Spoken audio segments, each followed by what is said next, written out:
গাড়ি পেয়েছিলাম, গাড়ি থেকে নেমে চলে এসেছি দার্জিলিং স্টেশনে। তো এটা হচ্ছে দার্জিলিং স্টেশন। এই জানিস তো এইখানে ছবি উঠেছিলাম ছোটবেলায় যখন এসেছিলাম। আর আরেকটা কথা মনে পড়ে গেল, যখন আমি ছোটবেলায় এসেছিলাম, আমি, পাপা, মা, ভাই, মিঠু আন্টি, রাজ আর রোজা ছিল না তখন, আর আঙ্কেল ছিল। তো তখন এই স্টেশনেই এসেছিলাম, এই স্টেশনে এসে ছবি তুলেছিলাম। আর এখানে লেখা আছে আই লাভ DHR। DHR মানে হচ্ছে ডি, দার্জিলিং হিমালয়ান রেলওয়ে। তো এখানে ছবি তুলবো বলে এসেছি, আর দেখারও ইচ্ছে ছিল, যেহেতু ঘুমে যেতে পারিনি সেহেতু এখানে চলে এসেছি। আবার ম্যাজিক হচ্ছে তো এখানে।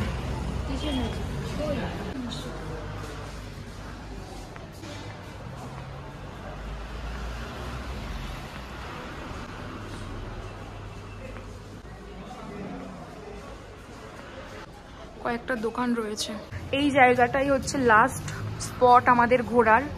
এরপর ঘুরবো মেল রোড, ঘুরবো সন্ধ্যের দিকে, বাট এখন আর কোথাও ঘুরবো না। আর এখন বাজে ঘড়িতে হচ্ছে 3:18।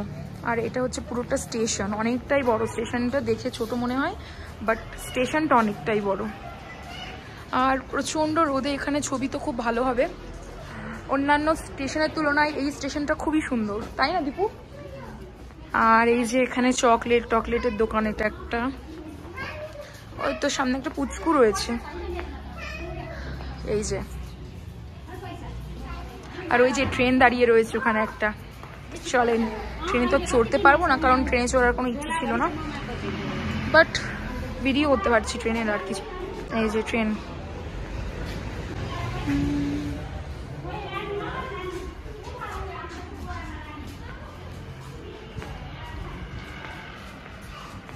আর একটা ট্রেন রয়েছে ওখানে, মানে রাইড শেষ হয়তো। স্টেশনে দুটো রাইডের ট্রেন, মানে ওটা অন্য ট্রেন। কি হয়েছে? কি বলছিস? আচ্ছা, সিটগুলো বলছে মার্সির বাসের মতো নাকি, হতেই পারে, সেটা বড় কথা নয়।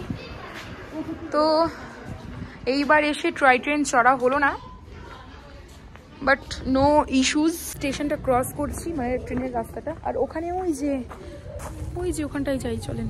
এই যে ওটা হচ্ছে স্টিম না কি সব বলে না স্টেশনের, ওইখানটাই যে ট্রেনটা থেকে ধোয়া উঠছে, ওটা কি একটা কিছু একটা বলে। ওখানে ট্রেন হয়তো ঠিকঠাক করছে হয়তো। পুরো দার্জিলিং শহরটা এই রকম। আজকের দিনটা আমাদের এখানে শেষ। কালকে যাওয়ার সময় হয়তো পাহাড়টাকে খুব মিস করবো। বললাম যে এটাই হচ্ছে আমাদের শেষ ঘোরার পয়েন্ট, দার্জিলিং স্টেশন। ঘুম স্টেশনে যেতে পারিনি যেহেতু আমাদের টয় ট্রেনে চড়ার কোনো ইচ্ছে ছিল না। টয় ট্রেনটাকে আমার মনে হয় গরুর গাড়ি নয়, ঘোড়ার গাড়ি। আর দীপু ওটা হাসছে। আমরা এখনই আসলাম কোথা থেকে, রোপওয়ে থেকে। রোপওয়ে ভালো ছিল, বাট মানে অ্যাভারেজ, নর্মাল। আর এখানে তো ট্রেন দাঁড়িয়ে আছে, চড়তে পারলাম না, ইটস ওকে। বাট একটা কথা শেয়ার করার আছে, আজ থেকে প্রায় 12 বছর আগে আমি এখানে এসেছিলাম, ছোটবেলায় পুচকু ছিলাম, তখন আমি এই স্টেশনে এসে ছবি তুলেছিলাম। এটাই নয়তো ঘুমে সেমই দেখতে অনেকটা। আমার মনে হয় এটা হতে পারে, এটাই হচ্ছে ব্যাপার। আর আমার ভিডিওগুলো আপনাদের কেমন লাগছে অবশ্যই আমাকে জানাবেন। আর কিছুই না। নেক্সট ট্যুর ট্রেনে হর্ন মেরেছে, এইটা দেখো, একটু দেখো, দার্জিলিং শহরে আমাদের স্বাধীনতার পতাকা উড়ছে। তো একটা সৌভাগ্যবশত টয় ট্রেন ঢুকছে, আর এটা আমরা দেখতে পেলাম। চড়তে পারিনি, বাট দেখতে পেরেছি, ইটস ওকে। সামনে দুটো কুকুর আসছে। আমি বেশিরভাগ দার্জিলিং এসে এটাই লক্ষ্য করলাম, এখানকার কুকুরগুলো খুবই হেলদি, মানে প্রচন্ডই হেলদি। দেখেন, বল তোর কিছু বলার আছে এই শহরের প্রতি? তোর কিছু বলার আছে? বলার আছে বলতে একটাই জিনিস, যে এখানে গাড়ি ভাড়া খুব বেশি, লোকজন টুপি পরাচ্ছে।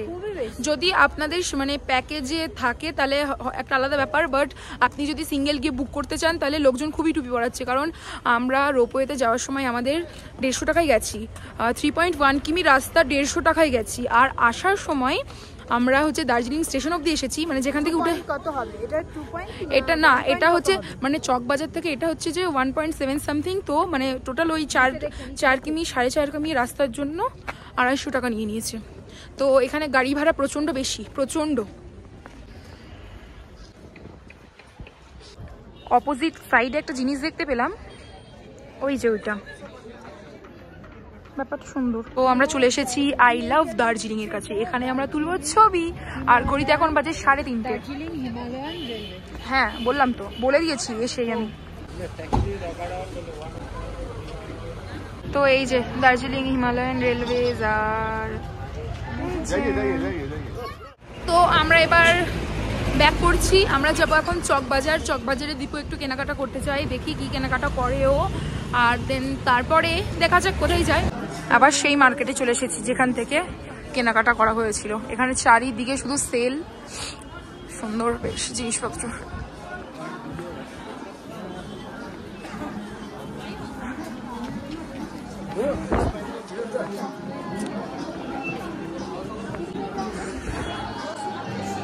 Few moments later. আবার আমরা বেরিয়েছি সন্ধেবেলায়। তখন আমরা ওই যে মার্কেটে ঢুকলাম, তারপর তো হাওয়া হয়ে গেছিলাম কারণ অনেক কেনাকাটা হয়েছে। আর কেনাকাটার পর দীপুকে আবার একটা এক্সট্রা ব্যাগ কিনতে হয়েছিল, ঠিক আমারই মতো। আর এবার আমরা যাচ্ছি একটু খাবো কিছু কিছু, বেশি কিছু না কিছু। আর আবার ওই মেল রোডটা ঘুরবো, রাতের মেলটা কেমন হয় দেখাবো। এখন এতক্ষণ ঘোরার পর, মানে এতদিন ধরে ঘুরছি, প্রায় 3 দিন, আজকে একটা জিনিস লক্ষ্য করলাম, এখানে একটা বুক শপও আছে। এই যে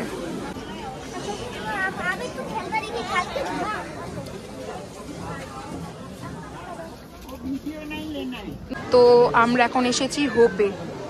হোপে দেখবো কি এমন বিক্রি হচ্ছে যে এত ভিড়। চল। হোপ হচ্ছে দার্জিলিংয়ের একটা ফেমাস বেকারি। আমরা যারা ঘুরতে যাই তারা হোপ বলেই চিনি, কিন্তু আসলে ওই জায়গাটার নাম হচ্ছে ক্লিনারিস। আর এই জায়গাটার দুটো পার্ট রয়েছে, নিচের যে সাইডটা রয়েছে সেটা হচ্ছে বেকারি, আর উপরের যে সাইডটা রয়েছে সেটা হচ্ছে রেস্টুরেন্ট। আমরা এসেছি বেকারিতে। ভয়েস ওভার দিতে হচ্ছে কারণ এখানে প্রচুর নয়েজ। এখানকার সিস্টেমটা জানলে হয়তো আপনারা অবাক হবেন। সবাই এই ছোট্ট ছোট্ট কাঠের একটা করে ঝুড়ি নিয়ে নিচ্ছে আর পছন্দ মতো আইটেম তুলে বিলিং কাউন্টারে গিয়ে বিল করাচ্ছে। আর যারা এখানে বসে খেতে চায় তারা এই যে চেয়ার টেবিলে বসে খাচ্ছে। এখানকার খাবারগুলোর কোয়ালিটি এত ভালো, দামের তুলনায় আপনারা না গেলে হয়তো বুঝতে পারবেন না। এখান থেকে আমি একটা black forest pastry, chocolate donut, একটা মাফিন আর একটা পেস্ট্রি নিয়ে নিয়েছিলাম। বেকারিটা এত অ্যাস্থেটিক, আমি ভাবছি রেস্টুরেন্টটা কতই না সুন্দর আর অ্যাস্থেটিক হবে। Thank you. চলো, ওই সাইডটা দেখা হয়নি, ওই সাইডটা কি বাটা দেখবো না।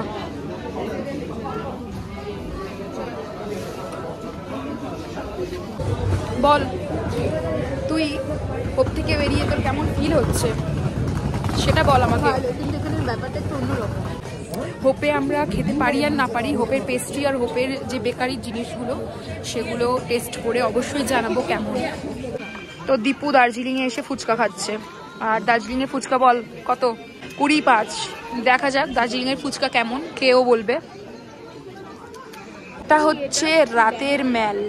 এটা কি? গোল্ডেন টিপস ওয়ার্ল্ড ফাইনেস্ট টি সিন্স। গোল্ডেন টিপসে ঢুকবো এবার। এখানে নাকি ভালো চা পাওয়া যায়, তো চলেন দেখি কি রয়েছে।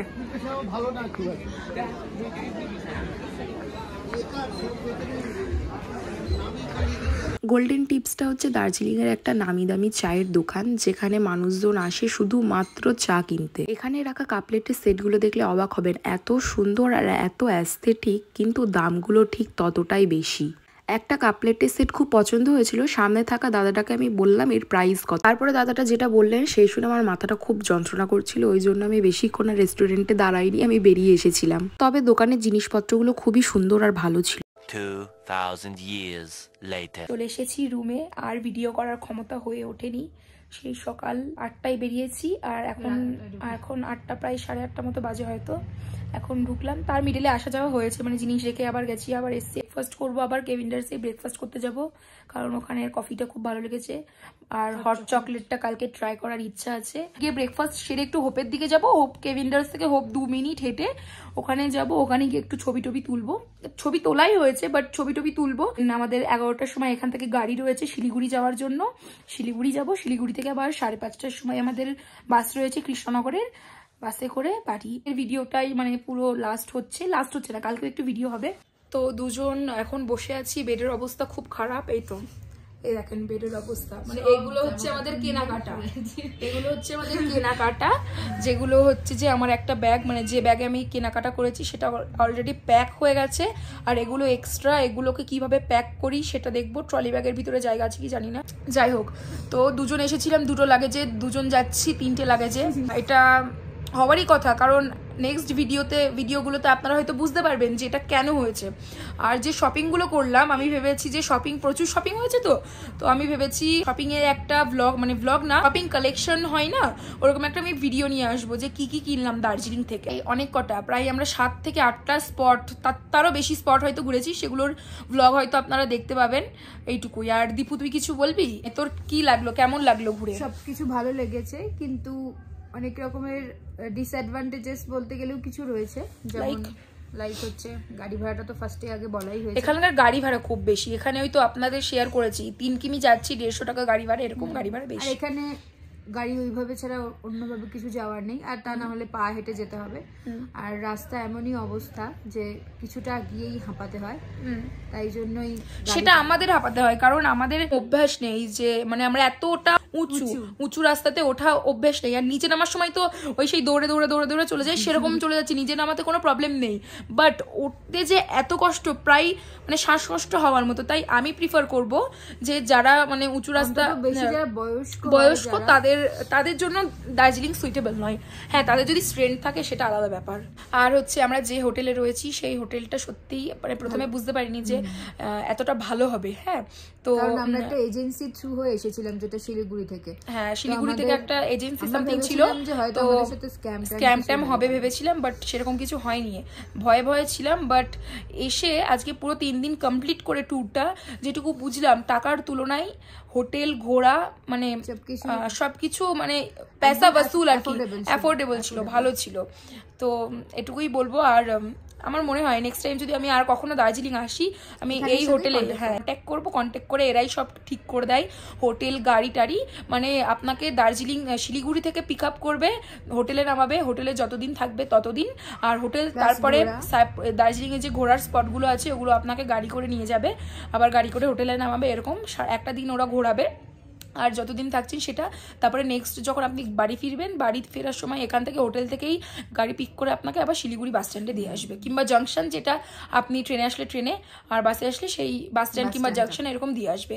তো টোটাল পুরোটা ব্যাপার নিয়ে আমাদের বেশ ভালো ছিল। আর উইদাউট মানে ফুডিং ছিল, এটা হচ্ছে আমাদের থাকার আর ঘোরার একটা কন্ট্যাক্ট হয়েছিল, তো সেটা ছিল। আর খাবার তো আপনার উপর, আপনি যেভাবে খাবেন সেটা আলাদা ছিল। আর এখানে যে হোটেলে রয়েছি একটা নিজস্ব একটা রেস্টুরেন্টও রয়েছে, সেটা আমি ভিডিওতে দিয়ে দিয়েছি হয়তো, সেটাও ভালো আর কি, আপনারা এখানেও খেতে পারেন, সেটা আপনাদের উপর ডিপেন্ড করে।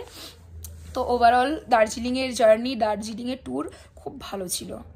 আর হ্যাঁ, আর একটা কথা বলবো, এখানে যে ট্যুরিস্ট যে স্পটগুলোতে আমি যাচ্ছি ঘুরতে, যে মানে সাইট সিন যেগুলো আছে সেগুলোতে প্রত্যেকটাতে টিকিট নেয়, টিকিট মানে কি বলবো, টিকিট কাউন্টার রয়েছে, টিকিট কেটে আপনাকে সেই সাইট সিনগুলো করতে হবে। কোনটা ভালো কোনটায় যাওয়া উচিত নয় সেটা আমি এখনই বলে দিচ্ছি। এখানে আমরা ফার্স্টে গেছিলাম হচ্ছে ওটা কি টাইগার হিল গেছিলাম, টাইগার হিলে 70 টাকা মতো নিয়েছিল, যেটা মানে ঠিক ছিল, খারাপ ছিল। টাইগার হিল একটা ভালো জায়গা, ভালো ছিল। মনেস্ট্রি, তাই তো, হ্যাঁ, ঘুম মনেস্ট্রি গেছিলাম, যেটা হচ্ছে 20 টাকার টিকিট ছিল, ওটাও বেশ ভালো ছিল। ছিলাম বাতাসিয়া লুপটাও তো দেখেছেন, শেয়ার করেছি। বাতাসিয়া লুপের টিকিট সব থেকে বেশি লেগেছে আমার, 50 টাকা। আমার মনে হয় ওই জায়গাটার, ওই ছোট্ট মতো গোল জায়গাটার টিকিট 20ও না, 10 হওয়া উচিত ছিল, 10 টাকা হওয়া উচিত ছিল, খুব বেশি হলে 20 টাকা, কিন্তু ওটার টিকিট 50 টাকা, মানে পুরো বেকার। আমি বলছি পুরো বেকার। আমি বলবো আপনারা যদি কেউ টয় ট্রেনে চড়ে থাকেন, তবে হচ্ছে টয় ট্রেন ওই বাতাসিয়া লুপ ঘোরায়, তাই টয় ট্রেনেও চড়া হবে, বাতাসিয়া লুপও ঘোরা হবে। আমি এমনি বলবো না যে আপনি আলাদাভাবে বাতাসিয়া লুপে যান, বাতাসিয়া লুপ ভালো না, আমার পছন্দ হয়নি। দেন আমরা গেছিলাম, মন্দির ছিল, বুদ্ধদেবেরই মন্দির, বাট ওর নামটা জানি না, ওদিকটা বেশ ভালো ছিল, ওখানে কোনো টিকিট ছিল না। রক গার্ডেনে 20 টাকা টিকিট ছিল। আর আমার পুরো মানে দার্জিলিং এর মধ্যে ঘুরে রক গার্ডেনটাই সব থেকে বেশি ভালো লেগেছে। রক গার্ডেনের পর আমরা গেছিলাম জু, আর জুর ভিতরে হচ্ছে 2টো মিউজিয়াম রয়েছে, আর জু যেখানে মানে অনেক জীবজন্তু পশু পাখি দেখতে পাবো। তো সেখানে টিকিট নিয়েছিল 110 টাকা, যেটা একদমই মঞ্জুর নয়, পুরো বেকার। আমি বলবো দার্জিলিংয়ে আসলে যেন প্লিজ রিকোয়েস্ট জু না যান, বাচ্চা যদি থাকে জুটাকে অ্যাভয়েড করার চেষ্টা করবেন, জু ভালো না। জু বাতাসি লুপ সাইডে রেখে যা ইচ্ছা ঘুরতে পারেন। টি গার্ডেনে বেশিক্ষণ আমরা প্রায় মানে 10 মিনিটও না 7-8 মিনিট, মানে যেহেতু সন্ধে হয়ে যাচ্ছিল তাই বেশিক্ষণ দাঁড়াইনি। যদি খুব একটা খাস না, হ্যাঁ টি গার্ডেনটাও ভালো ছিল না, কারণ হচ্ছে টি গার্ডেনে ওই মানে চায়ের পাতাগুলো শুকনো শুকনো, মানে ওই হয় না মানে শুকিয়ে গেছিল, ওর কাল ঘুনিয়ে এসছে সামথিং এরকম হয়ে গেছিল। তো টি গার্ডেন ভালো ছিল, মোটামুটি ছবি টবি তোলা হয়েছিল। টি গার্ডেনে কোনো টিকিট ছিল না। শেষ মানে সাইট সিনটা শেষ হয়ে গেছিল। আজকে যে 3rd দিন গেলাম, আজকে আমরা রোপওয়ে গেছি, সেটা আপনারা দেখেছেন। রোপওয়ের টিকিট 260 টাকা ছিল, ব্যাস এইটুকু। আশা করি আপনাদের ভিডিওটা ভালো লেগেছে, আর ভিডিওটার ইনফরমেশন, আমি যে ইনফরমেশনগুলো দিয়েছি সেগুলোও আপনাদের ভালো লেগেছে। ও গুড নাইট সবাইকে, বাই। আজকের ব্লগটা এইটুকুই, টাটা।